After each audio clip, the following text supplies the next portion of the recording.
Hello, everybody, and welcome to another of the Conscious Together live streams. I am Lorien. I hope you are well today. I hope that my audio and video is coming across clearly. Some problems last week, unfortunately. Hopefully, I have resolved those, but apologies in advance if not.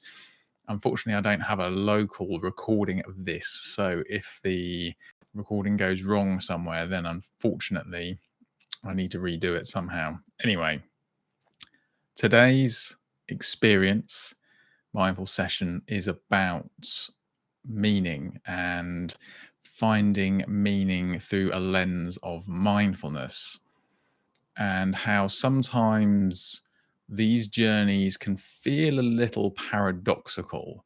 There's often talk through the sort of the schooling, the Western schooling of mindfulness, and indeed the teachings, the Buddhist teachings, of which I'm not an expert, but there's a lot of conversation and talking around allowing, letting be, letting go, and this can feel at odds of a pursuit of a meaningful life. And indeed, it is that aspect of pursuit that is perhaps the greatest challenge rather than just letting be. So it can feel like mindfulness and meaning can sometimes be at odds.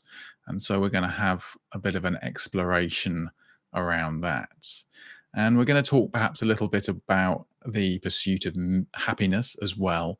And that's something that features very heavily in our Western lives and in our media and movies and entertainment. And there's no shortage of people telling you that you should pursue happiness and indeed how to be happier in life. And again, that's something that can create a lot of pressure on us. And paradoxically, the harder we try to pursue happiness, the more elusive it becomes, the more it escapes us. So that's what we're going to be talking about a little bit today. Just checking my notes on today's session to see if I've missed anything. No, good. All right. So that's the focus. If you've got any questions or comments, as always, please put them in the chat or let us know at the Conscious Together website. If there are any topics you would like us to explore further, then please also let us know about those. And please like, subscribe, and share, and all that good stuff to help us promote the channel and encourage its growth and bring the lens of mindfulness to more people to help navigate the challenges of life, the complexities of our mental landscape and our relationships with each other, through which we wholeheartedly believe and have experienced, evidentially witnessed personally, the powerful changes that practicing mindfulness regularly can have in our lives and the lives of those we are connected with. So don't underestimate the skill of mindfulness, and please put it to practice in your life. Stick with it. It's worth persevering with. So with that said, let's open with a starting practice, just to settle ourselves into the moment, find out where we are, what we're bringing with us at this moment, and to see what that might unfold for us. So whenever you're ready, just settle yourself comfortably and let your eyes close if you wish to, but you are free to keep them open if that is more comfortable for you. If you want to keep the eyes open, just let them softly focus somewhere in the middle distance so that you're not really paying attention to anything specifically. But otherwise, letting the eyes gently close and sitting or lying as you prefer. Just take a few moments to get the body into a comfortable position where it's not under too much stress or pressure. And if you're sitting, just sit a little taller, a little bit more alert to attention.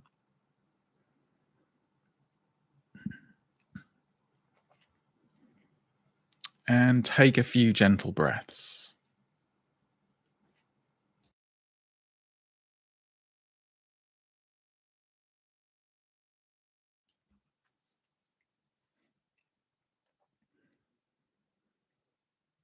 And take this time now to gather your attention to the nature of your mind as you find it.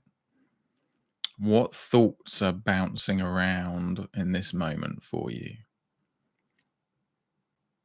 Where is your mind?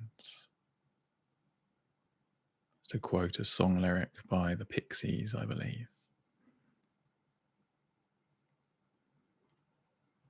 What thoughts are there? Where are they taking you? Into the past? Into the future? Or are they located here and now in the current action that you are partaking in? You don't need to judge the thoughts. You don't need to tell them to stop. You don't need to quieten them. We're simply paying attention to what is with us in this moment.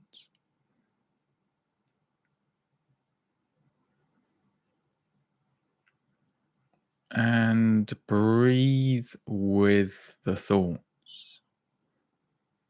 See if you can share your attention, your conscious awareness, with the breath at the tip of the nose, perhaps, or at the belly, whatever you prefer, and with the content of the mind.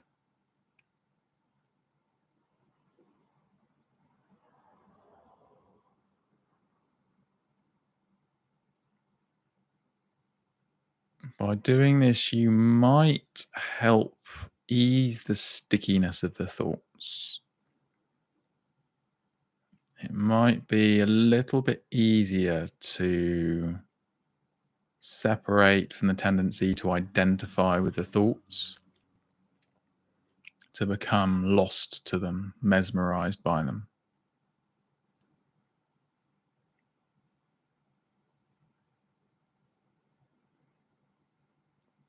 Just gently come back to the breath at the tip of the nose or the belly, whatever you've chosen, whatever is the more stable anchor for your attention.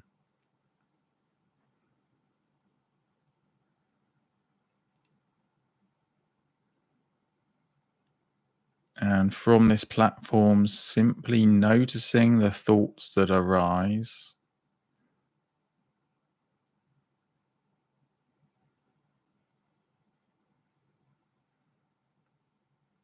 any pattern to them,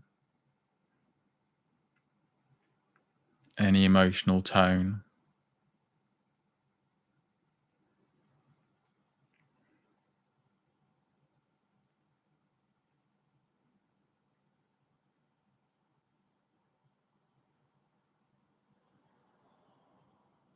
And see if there's any inclination or pressure to stop the thoughts or for them to be a specific way, to be just pleasant. Simply see if that's true for you.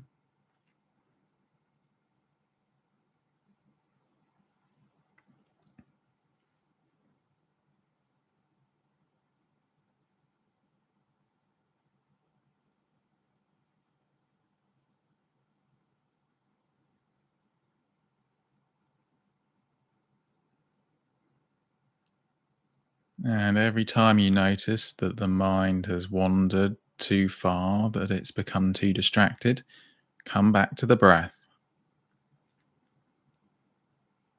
Re-ground yourself, re-anchor your attention.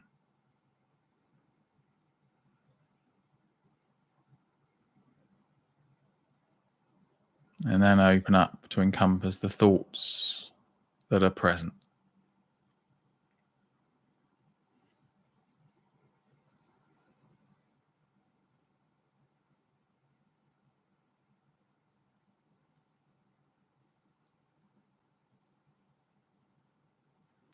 Seeing if you can hold this shared space.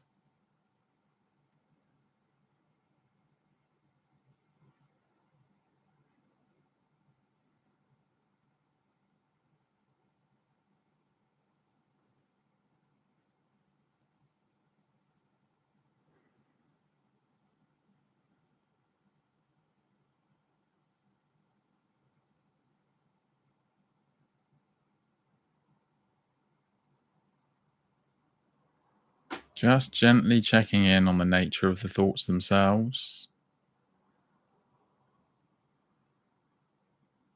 Where are they taking you?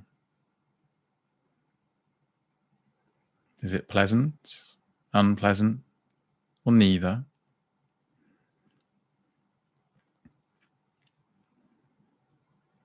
And are they useful thoughts in this moment? Is the content of the thoughts sufficient to be worth investing in?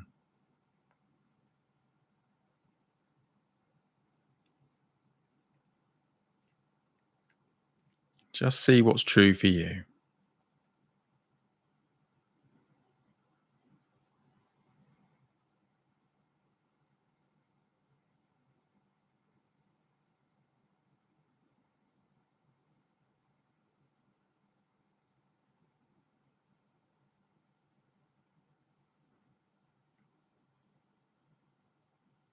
And now connect with the experience of the feet, whether they're resting on the floor or whether they're supported on a raised surface if you're lying down.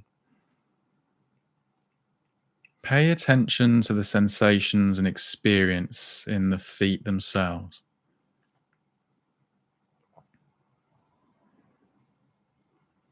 Moving your attention within the experience of the feet. Sense of pressure, of temperature, of tingling, or perhaps the absence of sensation.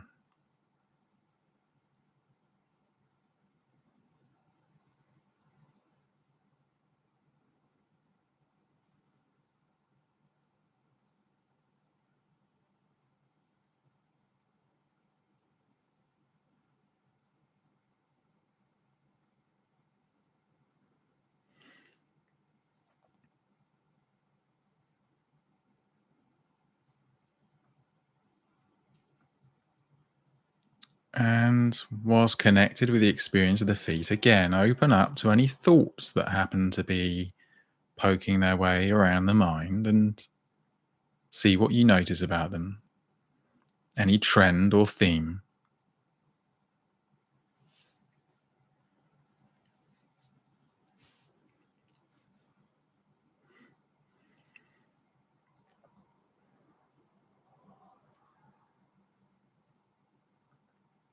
Thoughts of the future, thoughts of the past, thoughts of the present.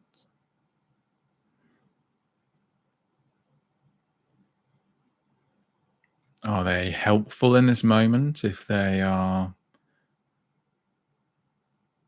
attracting your attention, dragging it away from the experience of the feet? Be curious as to whether the positioning of attention with the feet allows for a better perspective on the nature of the thoughts than perhaps the breath. And there's no right or wrong conclusion here. This is simply a curious inquiry into what's your experience.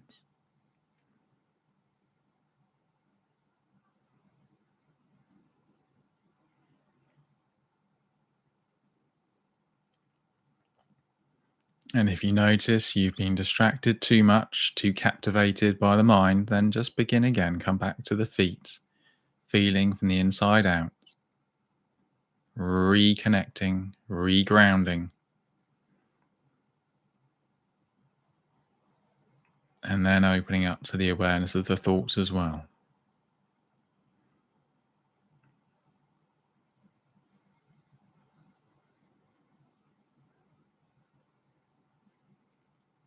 And as we move towards the end of this starting practice, the invitation is to come back to the breath and the feet. So sharing the space between the two as best you can, at the tip of the nose or in the belly, whatever feels most intuitive, and holding attention to the experience of the feet simultaneously.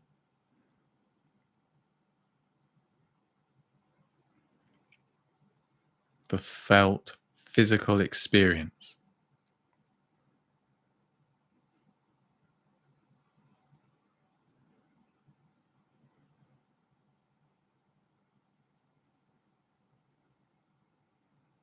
And if your attention feels stable enough here, then allowing attention to also notice any thoughts.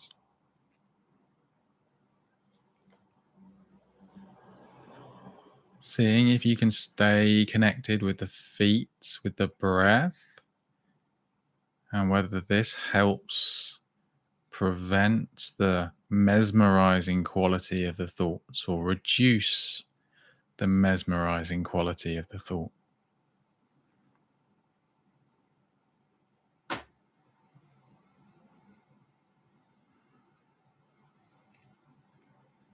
Just gently hold this space for a little while longer and see what you notice.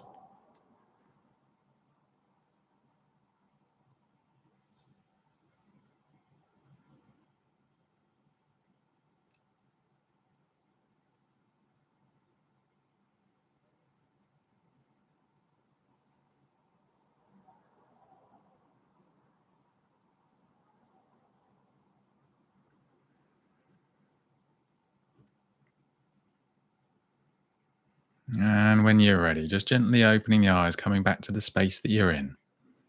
Taking a moment to look around, maybe give yourself a little stretch, have a little drink of water if you like.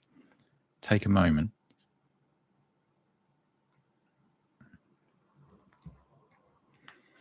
And check in with how you found this experience, whether it was pleasant, unpleasant, whether it was challenging, easy, intuitive, whether you learnt anything about the nature of your thoughts and your relationship with them in this experience.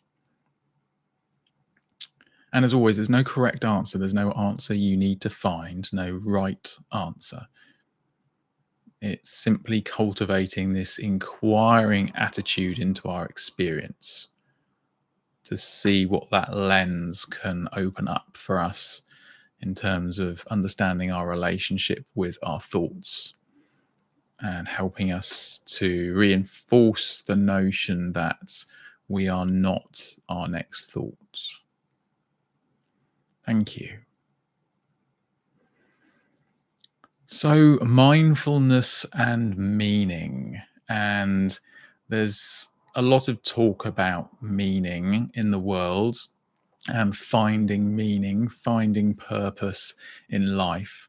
And indeed, I think John Vervaeke, one of the professors, I believe, at Toronto University, has a series of lectures on YouTube, which are well worth investing in if you have the time, titled, I think, The Meaning Crisis.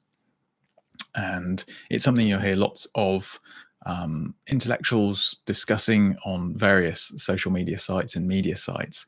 And it is this sense of there being a degree of nihilism, of existential dread and angst in the world at the moment, and particularly in young people, but I think also through the generation, people feel that they've lost their way, perhaps, and feel that they are uncertain of their place in the world and how to reorientate themselves to that. And there's lots of different philosophical schools that try to make sense of this, try to resolve this for us. And indeed, that's the root of religion, is also finding a sense of meaning against the backdrop of the tragedy and suffering that we invariably experience in our lives. And whether it's through a vocation, whether it's through a connection with your family or another group of people, whether it's through religion, through philosophy, we all invariably need something to anchor ourselves to in life. And when we feel that we don't have that, life can be very challenging or feel additionally challenging. We feel that we've got nothing to secure our feet to, a stable base from which to operate in the world. And from a strictly biological standpoint, and I think it's always very important to hold that lens in mind as well, then our meaning in life, our purpose in life is to pass on our genes. And it's as simple as that. But that can feel very cold and harsh, and whilst is incredibly significant, and we can't deny the pull of our biological urges and impulses and function essentially in that sense. Being human is far more than that. It certainly feels like it's far more than that. And finding a sense of purpose, finding something beyond ourselves is a critical aspect of our experience in this world and our experience together. So at this point, I'd like to read a poem by David Whyte from his book of poems, Consolations. And David Whyte is a mindful practitioner, as well as a philosopher and poet, and his thoughts are always very interesting. And this poem is entitled Courage. So I'm going to pick up the book and read from it, as I haven't committed it to memory. But courage is a platform from which we must all stand if we are to make sense and take action on the pull to meaning in our life. So I think it's appropriate to have some reflection on this and hear his thoughts, his words in this respect. So bear with me. So Courage by David Whyte from the book Consolations. Courage is a word that tempts us to think outwardly, to run bravely against opposing fire, to do something under besieging circumstance, and perhaps, above all, to be seen to do it in public, to show courage, to be celebrated in story, rewarded with medals, given the accolade. But to look at its linguistic origins is to look in a more interior direction, and towards its original template, the old Norman French cœur, or heart. Courage is the measure of our heartfelt participation with life, with another, with a community, a work, a future. To be courageous is not necessarily to go anywhere or to do anything, except to make conscious those things we already feel deeply, and then to live through the unending vulnerabilities of those consequences. To be courageous is to seat our feelings deeply in the body and in the world, to live up to and into the necessities of relationships that often already exist, with things we find we already care deeply about, with a person, a future, a possibility in society, or with an unknown that begs us on, and always has begged us on. To be courageous is to stay close to the way we are made. The French philosopher Camus used to tell himself quietly to live to the point of tears, not as a call for maudlin sentimentality, but as an invitation to the deep privilege of belonging, and the way belonging affects us, shapes us, and breaks our heart at a fundamental level. It is a fundamental dynamic of human incarnation to be moved by what we feel, as if surprised by the actuality and privilege of love and affection and its possible loss. Courage is what love looks like when tested by simple everyday necessities of being alive. From the inside, it can feel like confusion. Only slowly do we learn what we really care about and allow our outer life to be realigned in that gravitational pull. With maturity, that robust vulnerability comes to feel like the only necessary way forward, the only real invitation, and the surest, safest ground from which to step. On the inside, we come to know who and what and how we love, and what we can do to deepen that love.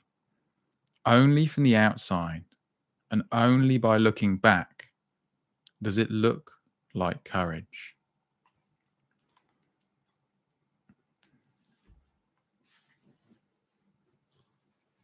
So that's some reflections on Courage by David White.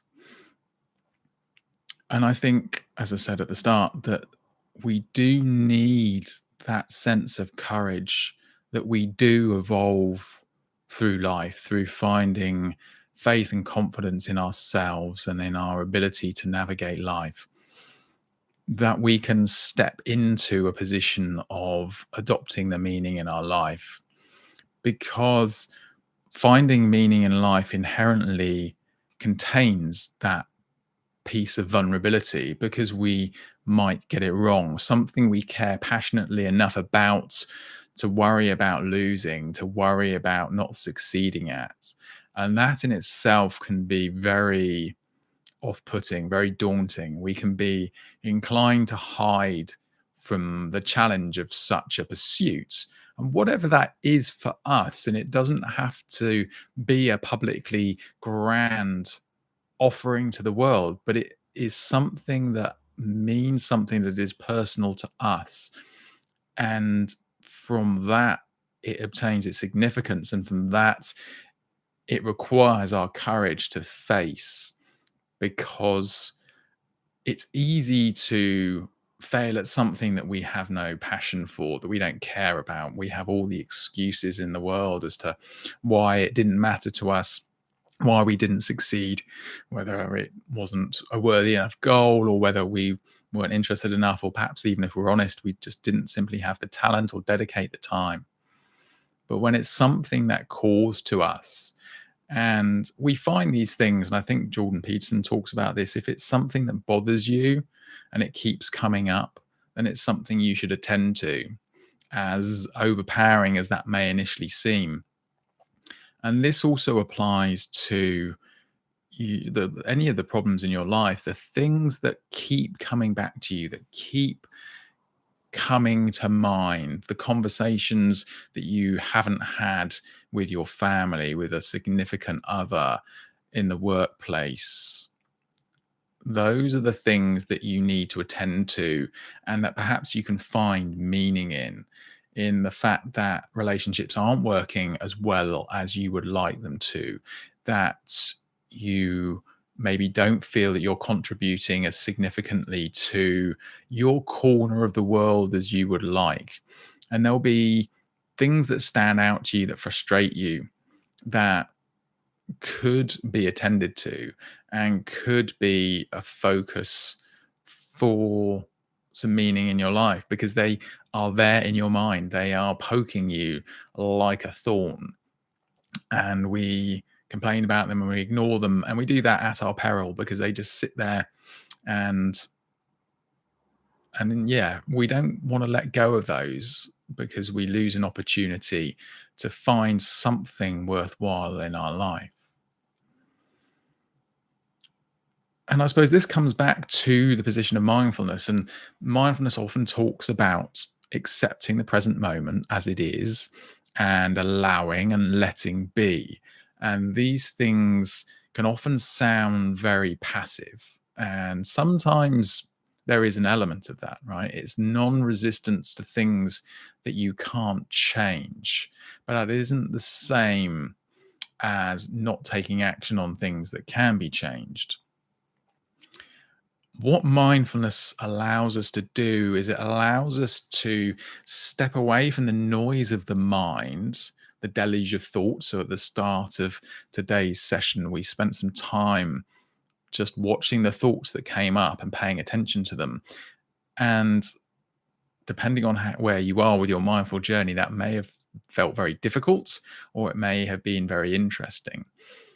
And if it felt difficult, you are not alone. And I would encourage you to persevere as best you can with it, because it does get easier. It is a skill. Mindfulness is a skill. And the more we practice it, the better we become at it, the easier it becomes to notice the quality of our thoughts, to notice the tendency of our thoughts. If we don't have a mindful lens, it's so easy to just be lost to the storm, the noise of what's going on in our minds. And it's difficult to make sense from that position, right? When you're in the heart of the storm, not the eye of the storm where things are calm, but if you're in the heart of the storm being thrown around all over the place, you're just trying to survive. And that's a position that often we find ourselves in life, is that we're so busy, we've got so many things going on, we're trying to hold so many things together that we don't have the time to make sense of what's going on in our mind. And mindful practice can help us find that place, that calm center in the eye of the storm. I mean, Sam Harris has an analogy that the difference between swimming and drowning is remarkably little in the sense of what's physically happening. But obviously, the experience and how it feels is totally different, right? You're flapping your body around in water, and in one context, in one instant, you're drowning and it's obviously horrendous, and in the other one you're swimming and it's perfectly fine and you're in control and it's calm and even recreational. And it's the same can be true with our understanding of the thoughts and the pressures in our life, right? It's where we stand and the attitude that we bring to it that has the powerful transformative experience for ourselves and for those that we care about. So, allowing us to find that space in the storm, to make sense of what's going on, and to notice the pattern of our thoughts. So, we notice what's standing out, what is bothering us, what is bugging us, what is that thorn that keeps poking, and actually to pay attention to it. And from a position that is not purely lost to emotion, to frustration, to anger, but from a discerning position, we have the opportunity to then decide how we might take sensible action forwards. And the encouragement on that journey is to start with something simple, something small, something that you can achieve. If some of these things that bother us will feel overwhelming, undoubtedly, right? There are some very big challenges in the world. And if one of those challenges happens to be one of the things that's really poking at you, that's a big thing to tackle. But that doesn't mean that you can't do anything about it. It doesn't mean you can't take some steps towards it, towards supporting a wider community of people who are working towards the same ends or similar ends. But the more you can remove the emotional maelstrom of what's going on in your life and in your association with that problem, the more skill you will be able to bring to the table, the more likely you are to be able to produce an outcome that might help, that might make sense.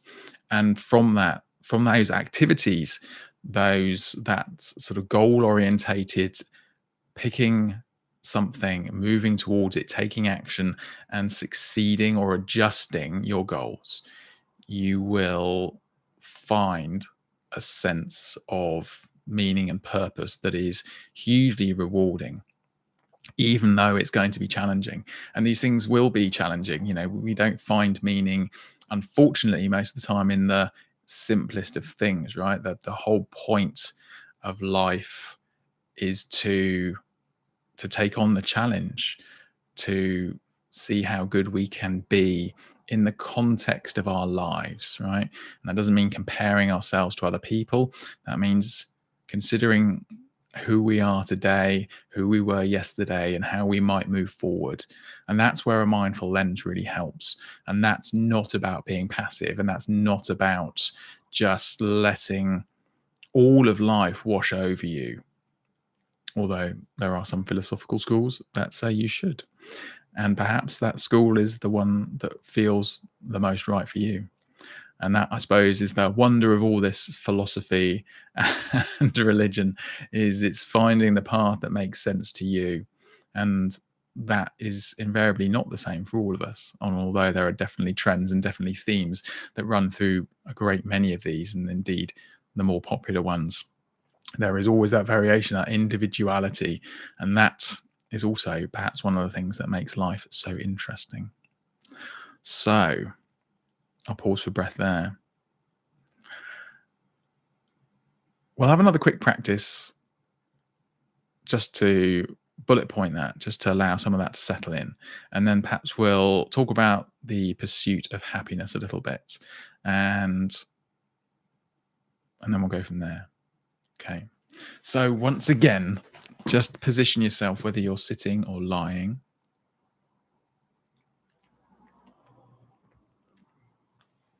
And if you're sitting, just sit a little bit taller. Let the eyes gently close if that feels comfortable. And take a few settling breaths.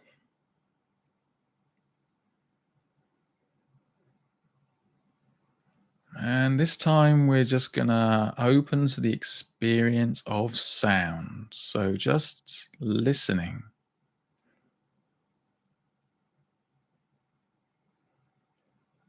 Opening the mind to the sounds that are there to be received. The sound of my voice, the sound of the world wherever you are. Perhaps other people around you in the environments, perhaps animals, pets, traffic. The soft whir of an electronic device or a fridge freezer.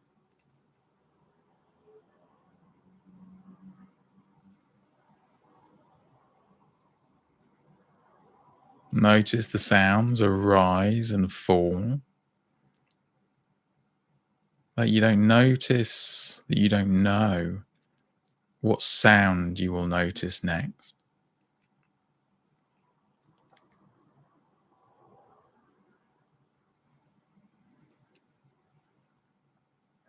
Be curious about the thoughts and labels that are attached to the sounds. Particularly a notion of a sound being pleasant or unpleasant. A desire to push away certain noises and to savor others.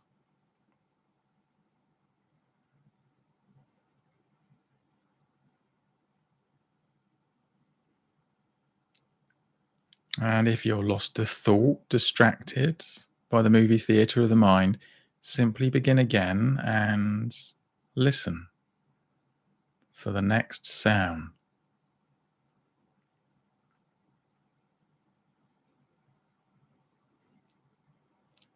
See if you can let go of the labeling mind and rest simply with the felt experience itself.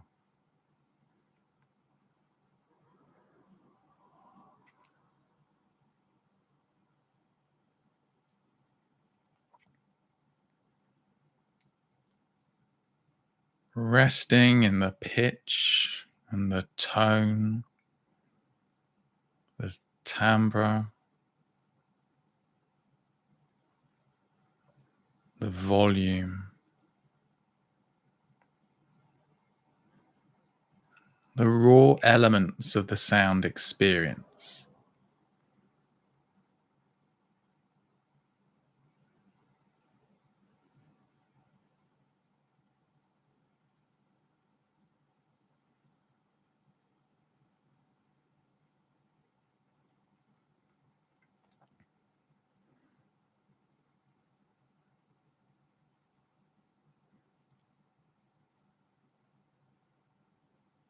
Simply listening, not clinging to the sounds or stretching for them.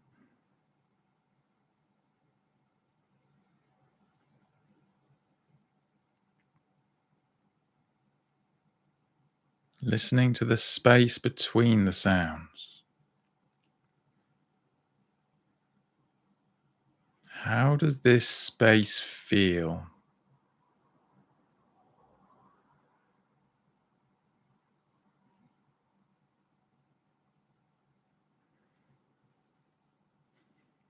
So just rest here for one more minute as best you can, just listening, just allowing sounds to come and go, letting go of the thought labels as best you can, and noticing how it actually feels.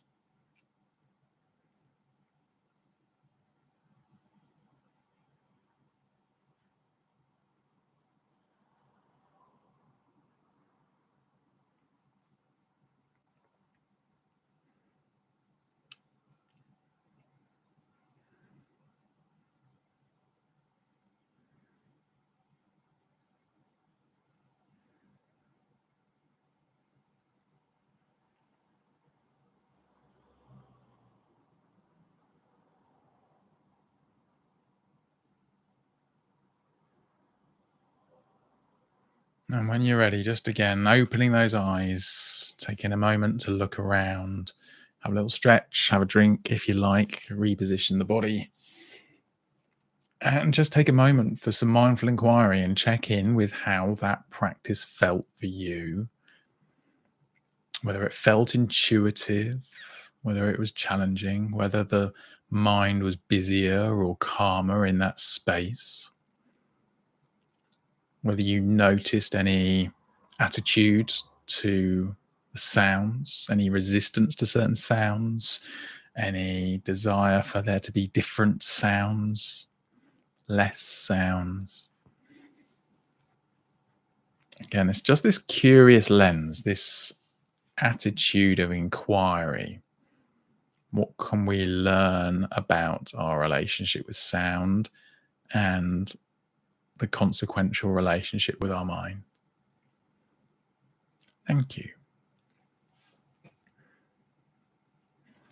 So,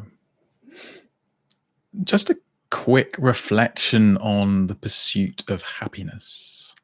And it's very tempting to want to be happy. And I think this is something we're sold heavily through media, through entertainment, through social media gurus telling you the secrets of happiness and that we should be happy. And happiness is a wonderful thing to have, and it absolutely should be savored when we have the opportunity. But happiness in a pursuit for its own sake is likely to leave us feeling unfulfilled and less happy than when we started. And this is probably due to the sort of paradoxical nature of the things that we strive for can often elude us. And happiness in itself is not a tangible thing, right?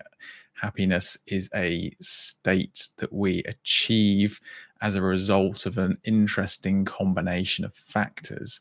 And that combination of factors will be personal to us, but will be invariably as a result of coming together with a community and moving towards a more positive future.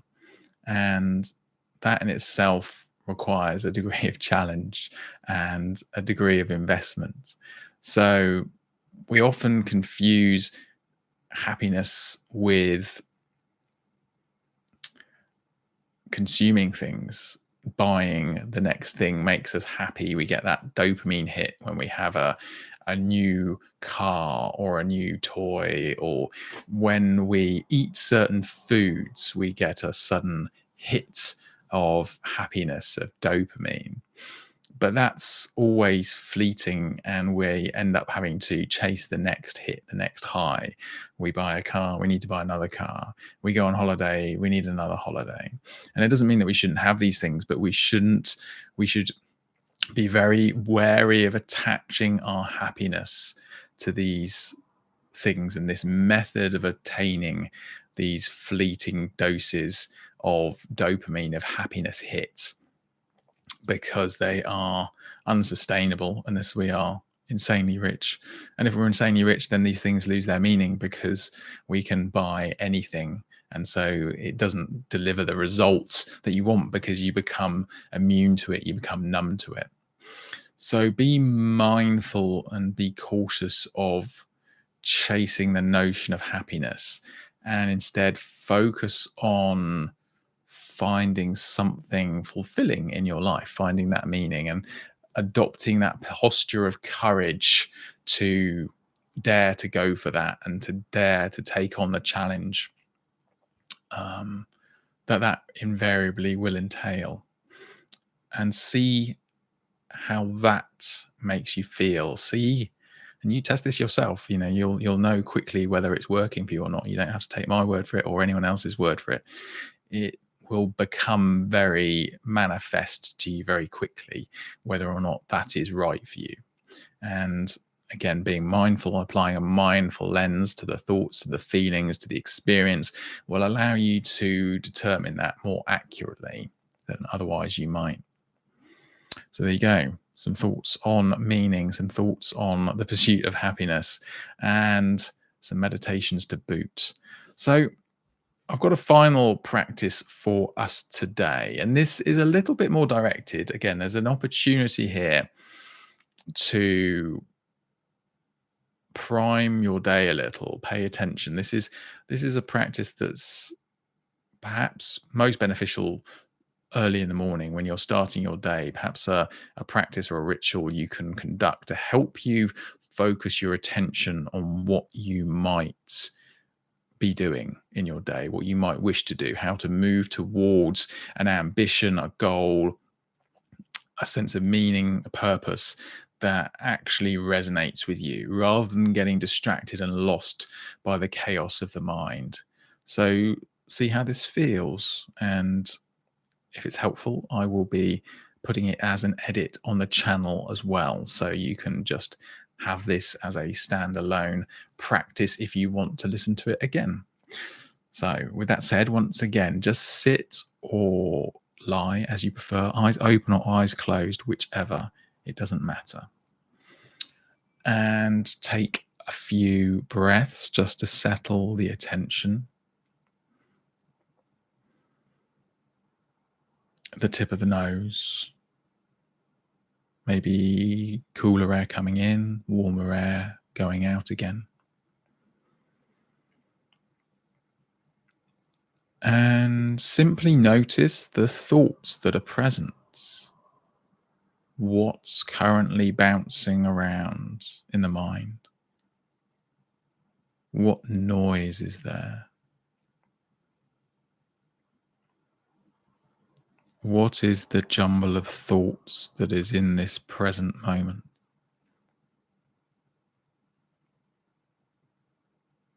Are they future thoughts? Things that you feel you need to get done, need to move towards? Are they thoughts of the past, of happier times, of challenging times? Whatever the thoughts are, notice now how the body feels against that backdrop. Notice any attachments of physical sensation to the pattern of thoughts taking place.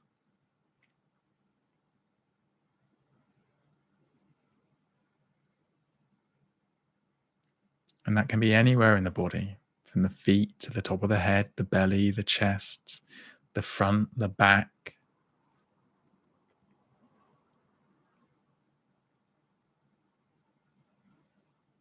Just bringing this curious lens to what you notice.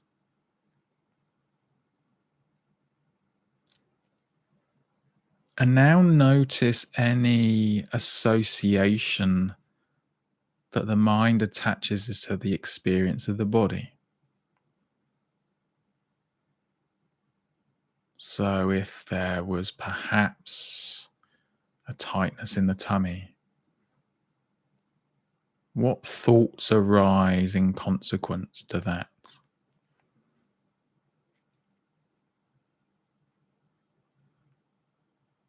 So we're noticing what's happening in the mind.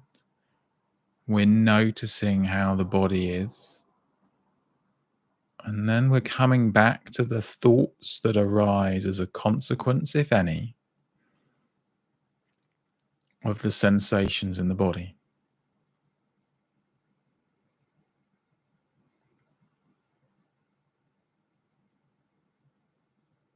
And pay particular attention to any thoughts that pertain to action that you feel you need to do, should be doing. Be especially curious about those thoughts as they arise, the nature of them, how they're framed, And again, how the body feels, what physical sensations may be present or not against the backdrop of those thoughts.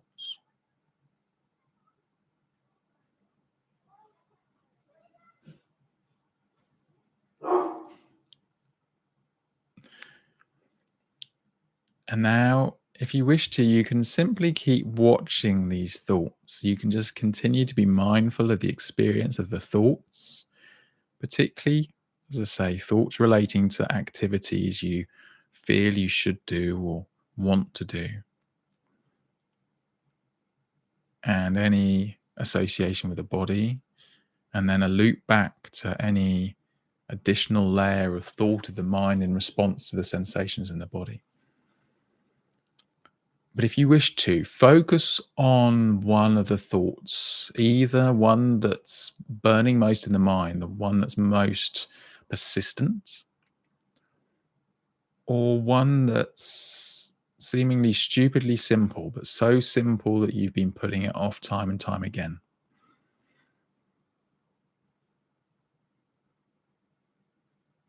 Just see if any of those thoughts are there and feel appropriate, relevant. And then pick one and commit to acting on it. In this day, you're going to make an action, one meaningful step towards resolving it, something that you're confident you could do. If it's the task that's so stupidly simple you've been putting it off, get it done. If it's something bigger and more emotionally draining, find one stepping stone that can move you forward in a meaningful way and commit to that action. The simplest action possible in that ladder of actions that will move you towards the eventual conclusion. But take that first step. That might just be simply pulling out the documents that you need to do for your tax return. Just as simple as that. Or finding your receipts for your tax return. Whatever it is, something simple, and commit to it.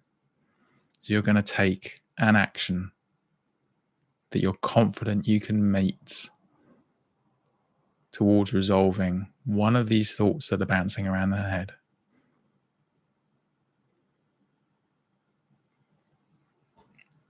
And now come back to the breath and that sense of resolve. Every breath focusing towards that goal, focusing the mind, determined, achieving, confident.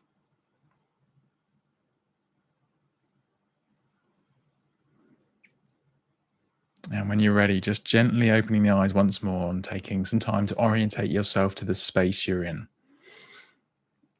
And again, as you gather yourself, just reflect back on that practice, how it felt for you, whether you learned anything about the nature of your mind and its tendencies, and the commitment that you made, if you made one, to a simple action to move you one step closer towards one of your goals. Thank you. So, thank you very much for joining me on this stream. I hope you found it interesting. Please leave any questions or comments. As always, connect with us at the Conscious Together website. Like, subscribe, share, turn on your notification bell, all that good stuff. The algorithm won't automatically put these things in front of you.